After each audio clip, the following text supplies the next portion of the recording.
बिस्मिल्लाहिर्रहमानिर्रहीम। Islamic TV पर आने वाले तमाम नाज़रीन को अस्सलाम वालेकुम। नाज़रीन, आज मैं आपके साथ तीसरे रमज़ान मुबारक के हवाले से एक ऐसा मुजर्रब वजीफ़ा बयान करूँगी।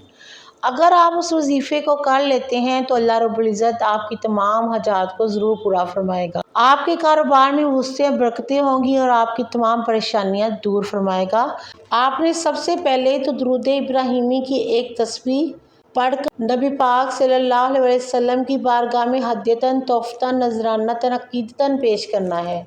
उसके बाद आपने 100 बार अस्तग़फ़िरुल्लाहिल्लज़ी ला इलाहा इल्ला हुवल हय्युल क़य्यूम व अतूबु इलैह, इसकी आपने तस्बीह करनी है। ये वजीफ़ा मग़फ़िरत और मुश्किलात के हल और रहमत के दरवाज़े खोलने के लिए बहुत ही मुजर्रब है। आप इस तस्बीह को ज़रूर पढ़िएगा। जब ये तस्बीह आप पढ़ लें तो उसके बाद आपने सूरत आले इमरान की आयत नंबर 26-27 की तिलावत करनी है। ये आयत मुबारका बरकत और मुश्किलात के हल और कामयाबी के लिए बहुत ही ज़्यादा मौसर है। इस आयत मुबारका को आप नमाज़ इशा के बाद 7 बार पढ़ें और अल्लाह ताला से अपनी हाजतें बयान करें। अल्लाह रब्बुल इज़्ज़त आपकी तमाम हाजात को ज़रूर पूरा फरमाएगा।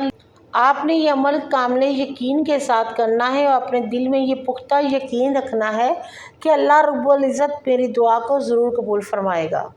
अल्लाह ताला से दुआ है कि अल्लाह ताला हमें रमज़ान मुबारक की बरकतों से ज़्यादा फैज़ याब करे और हमें ज़्यादा से ज़्यादा रमज़ान मुबारक में नेकियां करने की तौफ़ीक़ अता फरमाए। दुआ में याद रखिएगा, अपना बहुत सा ख्याल रखिएगा। फिर हाज़िर होंगे किसी नई वीडियो के साथ। तब तक के लिए इजाज़त चाहूँगी। अल्लाह निगहबान।